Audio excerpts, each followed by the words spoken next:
Bueno, en México tenemos una tradición de literatura infantil y juvenil muy joven, al contrario de los países europeos que tienen tradiciones de siglos, de libros especialmente escritos para el público infantil y juvenil. En México, esta tradición tiene apenas unos 16 años. Más o menos en 1996-97 es cuando llega Ediciones SM a México, convoca un premio muy importante que es el Barco de Vapor, y si bien había colecciones anteriores como la del Fondo de Cultura Económica, como Alas y Raíces, SM llega como a hacer un parteaguas en la comercialización de la literatura infantil y juvenil en México. De manera que empieza en ese momento una generación de autores, a la que yo pertenezco, que nos dedicamos exclusivamente a escribir libros dirigidos al público infantil y juvenil. Entonces, bueno, ¿por qué no hay una tradición? ¿Por qué hay una generación que es la nuestra de gente que no se convirtió en adulto lector?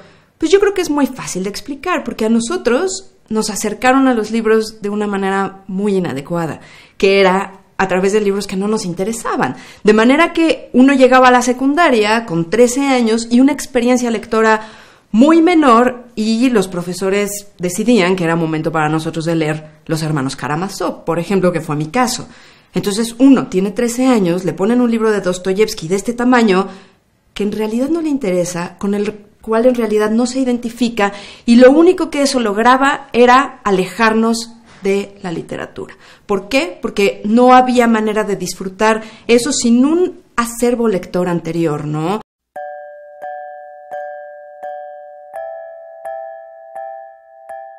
Bueno, hay una variedad de recursos que tenemos los autores para acercar a los niños a los libros a través de este fenómeno, ¿no? Que es la lectura por placer. Yo en particular apelo siempre al sentido del humor.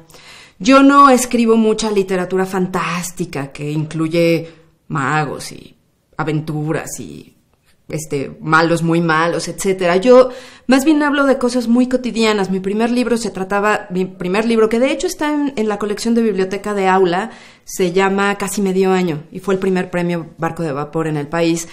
Y es un libro muy sencillo, es un diario de un niño que tiene 10 años y cuenta las cosas que le pasan, que puede ser, por ejemplo, es huérfano y entonces su mamá está saliendo con un fulano y él se hace muchas preguntas, a él le gusta una niña, él tiene peleas con su hermanita, en fin, son cosas con las que cualquier niño que viva en un entorno urbano hoy en día se puede identificar sin el menor problema.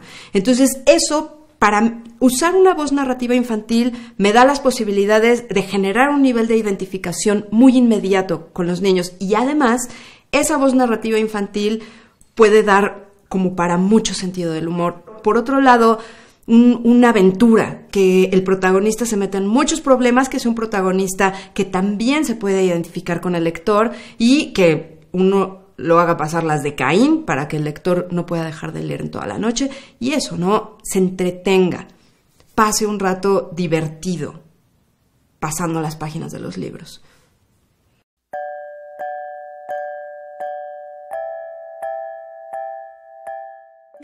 Hoy en día, incluso aunque se ha transformado ya esta narrativa, se han ampliado los recursos y los temas, se sigue cayendo mucho en errores tradicionales cuando se trata de escribir para niños. Hay autores que yo tengo la impresión de que creen que hay que aterrizarse a un nivel más bajo cuando se trata de ponerse a escribir para niños, y no es así. De manera que usan un tema simple, un vocabulario limitado, lo llenan de diminutivos y entonces creen que el resultado de eso va a ser un libro para niños, cuando no es así. Los niños son un público muy exigente, al contrario de los adultos, que bueno, a lo mejor somos exigentes, pero tenemos cierta disciplina. Entonces de repente si un compañero, un profesor, un crítico te recomienda un libro, pues tú te sientas y lo lees y le tienes paciencia. Los niños no son así. Los niños, si por mucho que le haya dicho el profesor o el crítico o el papá que es un libro maravilloso, si al niño no le atrapa la lectura en las primeras páginas, tan sencillo que bota el libro, ¿no? Entonces sí, yo creo que el error en el que más comúnmente se cae es aterrizarse a un nivel más bajo, cuando no debe de ser así.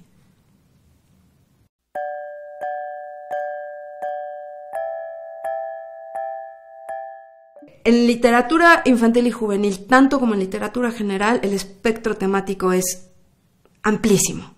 Amplísimo, porque antes se solía tener a los niños como en esta burbuja, ¿no? De protección, de, ay, no, pues es que no hay que hablar de la violencia, o no hay que hablar del abuso, o no hay que hablar de la muerte, de la enfermedad, de todas estas cosas que les pasan tanto a los niños como a los adultos. Los niños no están excluidos de que en su casa pueda haber un ambiente de violencia, o que de repente se le muera su abuelito, o en fin, o sea, son temas que los niños tienen tan cerca, son temas universales.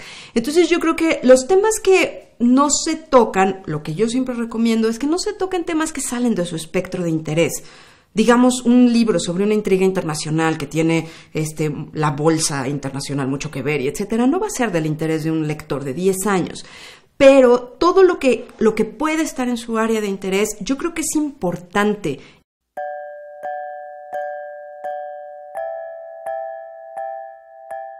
Bueno, yo decidí, no sé si en algún momento tomé la decisión de dedicarme a escribir para niños. Este primer libro del que les hablaba hace un momento, casi medio año, se me ocurrió en un momento muy fortuito, como de pronto surge la inspiración, y yo, como siempre he tenido un diario personal, de pronto, una vez que fui al cine a acompañar a mi madre a ver una película que no me interesaba, estaba viendo el techo del cine y pensando que mi vida era muy aburrida.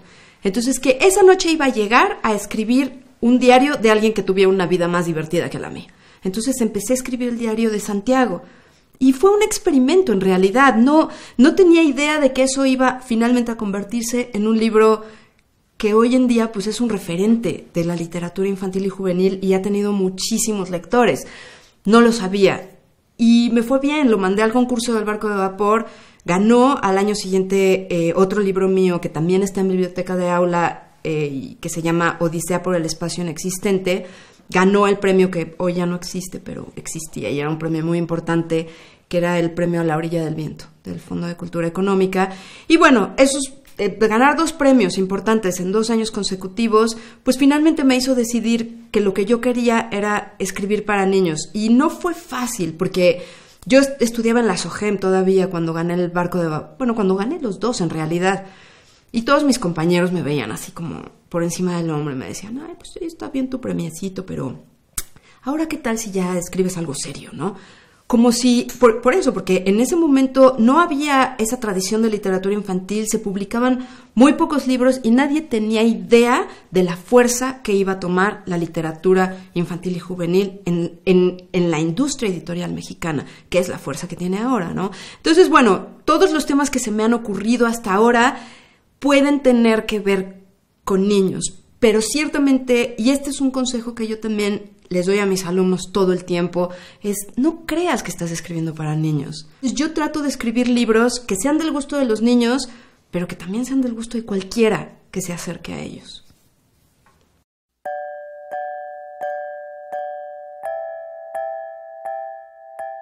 Bueno, es que antiguamente se creía que todos los libros que estaban dirigidos a un público infantil tenían que llevar una lección o una moraleja y que su única función era enseñar algo.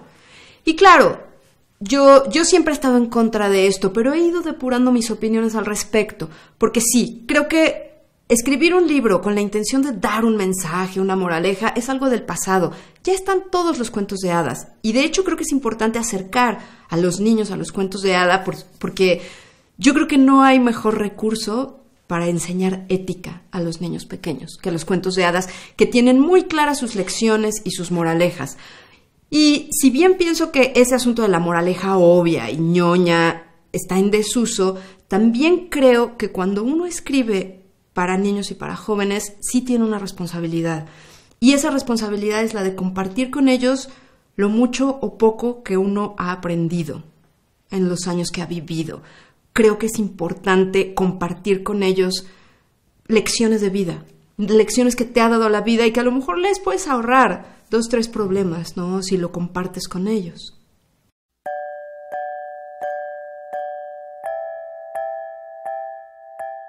La literatura ejerce muchas funciones, igual que para nosotros los adultos. Todos los libros son distintos. Hay libros que te van a entretener, hay libros que vas a releer. ¿Por qué? Porque te van a decir a cada momento ciertas cosas que te van a hacer reflexionar. Para los jóvenes es igual. Yo creo que, por ejemplo, estos libros que tocan temas complicados ejercen dos funciones. Una es preventiva. Por ejemplo, hablando de un libro que trate el tema del abuso, que es lamentablemente tan recurrente en nuestros días.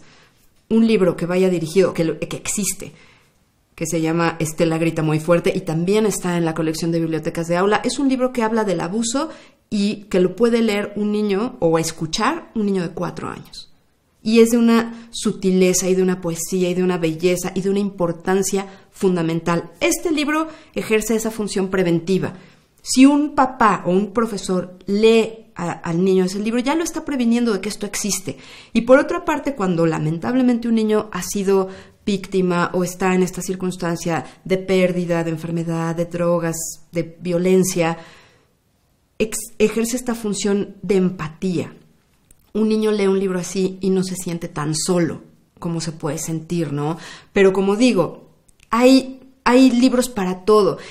Y bueno, a fin de cuentas, lo que yo digo es, si uno logra acercar a los niños a la literatura como un placer y convertirlos en lectores, probablemente no van a ganar más dinero, ni van a tener un mejor trabajo. No, pero sí sé que van a ser más felices. De eso no tengo la menor duda.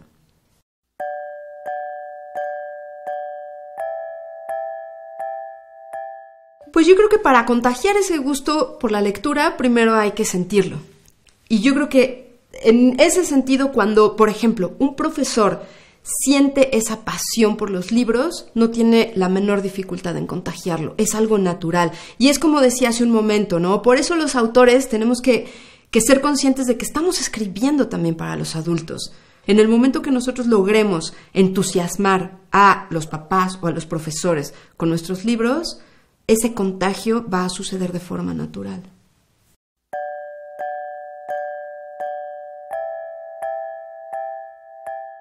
La función más importante que ejercen los libros es generar empatía, que es algo que al ser humano le hace muchísima falta. ¿Por qué? Porque con los libros vivimos las vidas de otras personas y nos ponemos en sus zapatos. Entonces podemos ser más comprensivos y más empáticos. Y yo creo que eso es algo que realmente todos necesitaríamos ejercer un poco más. Bueno, y por último yo quisiera invitar a todos los profesores y profesoras que se acerquen a los libros, que se acerquen a los que tienen ahí en las bibliotecas de aula, que los compartan con sus alumnos y no necesariamente ceñirse, ¿no? Y dicen, bueno, pues es que estos libros son para segundo de primaria.